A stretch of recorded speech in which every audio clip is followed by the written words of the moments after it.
Hi all, in this video I am going to share you guys one of the accessories that's going to improve your reverse lens macro photography.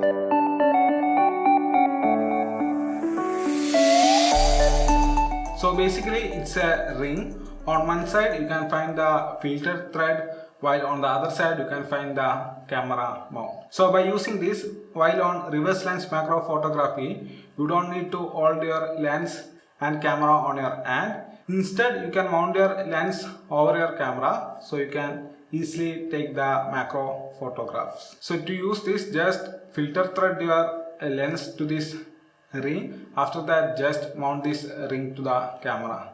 Then you can successfully use this ring. It's going to take your entire macro lens photography to a new level, and it is available for most of the mounts, so you don't need to worry about not getting this ring.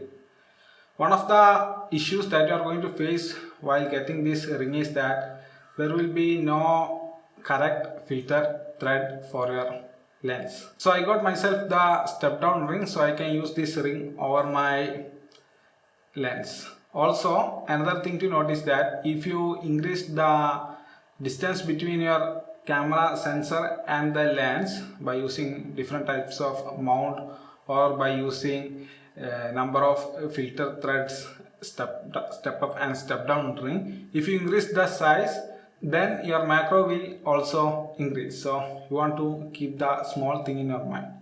So that's all about this reverse lens macro photography filter ring to mount converter, like that sort of thing. So that's all about this video guys. I hope you guys find this simple video useful. If you do so, hit the like button and don't forget to subscribe.